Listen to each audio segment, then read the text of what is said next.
Last के 2 video में हमने स्टीव जॉब्स के फोकस और सिंप्लीफाई लेसन को सीखा था।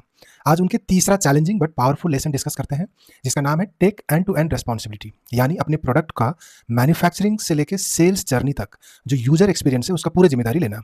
ये लेसन इसलिए मुश्किल है क्योंकि ये आपके ऑर्गेनाइजेशन, कल्चर और माइंडसेट को टोटली चेंज कर देता है।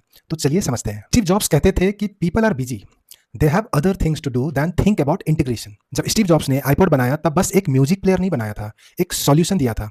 कॉम्प्लेक्स प्लेलिस्ट आप मैकबुक पे बना लो और डिवाइस पे सिर्फ प्ले, पॉज और स्किप करो, तो ये जो सिंक्रोनाइज्ड है विद जीरो ग्लिच, ये था मेन सॉल्यूशन। उसी तरह से एप्पल आईफोन के केस में भी स्टीव जॉब्स ने कुछ अलग किया।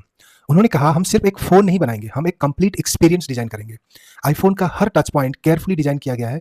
द हार्डवेयर जो ARM प्रोसेसर है, एप्पल ने अपना चिप डिजाइन किया ताकि परफॉर्मेंस परफेक्ट रहे। सॉफ्टवेयर जो iOS है, हार्डवेयर के साथ परफेक्टली ऑप्टिमाइज हुआ। पैकेजिंग अनबॉक्सिंग मोमेंट पे ही यूजर को पता चल जाता है कि कुछ स्पेशल है।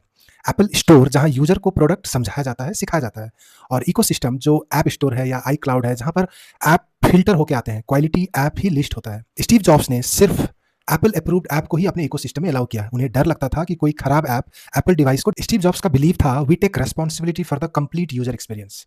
ये अप्रोच एक्सपेंसिव है क्योंकि एंड टू एंड रेस्पॉन्सिबिलिटी का मतलब है कि ज़्यादा ओवरहेड होना, आप सभी चीज़ इन हाउस बना रहे हो, ज़्यादा क्वालिटी कंट्रोल में एक्सपेंस होना, ज़्यादा टाइम टू मार्केट लगता है।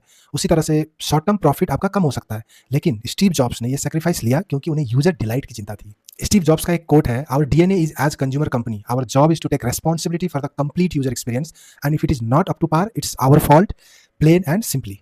अब सवाल है आप अपने बिजनेस में एंड टू एंड रेस्पॉन्सिबिलिटी कैसे ले आ सकते हैं। तो लेसन नंबर 1 है कि यूजर जर्नी को पूरा समझना पड़ेगा, परचेज, कंजम्पशन, सर्विस, वारंटी, और उस जर्नी को हर टच पॉइंट में आपको एक अच्छा एक्सपीरियंस ऐड करना पड़ेगा।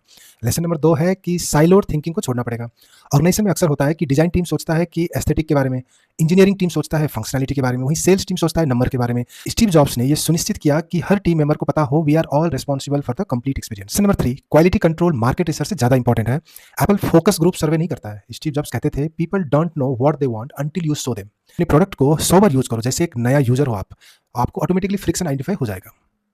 लेसन नंबर 4, प्रॉफिटेबिलिटी और एक्सेलेंस दोनों पॉसिबल है। स्टीव जॉब्स को हमेशा क्रिटिसाइज होता था कि एप्पल काफ़ी एक्सपेंसिव है, कभी भी मास मार्केट में सक्सीड नहीं हो पाएगा। लेकिन उन्होंने प्रूव किया कि हाई क्वालिटी और एक्सेलेंट एक्सपीरियंस से भी लॉयल्टी और प्रीमियम प्राइसिंग मिल सकता है, जो अल्टीमेट लॉन्ग टर्म में आपको एक अच्छा खासा प्रॉफिटेबिलिटी दिलाता है। दोस्तों, एंड टू एंड रेस्पॉन्सिबिलिटी वो माइंडसेट शिफ्ट है जो एवरेज बिजनेस को आइकॉनिक ब्रांड बनाता है, शॉर्ट टर्म प्रॉफिट सेक्रीफाइस करके लॉन्ग टर्म लॉयल्टी बनाता है और एक प्रोडक्ट से एक इकोसिस्टम क्रिएट करता है। Thank you.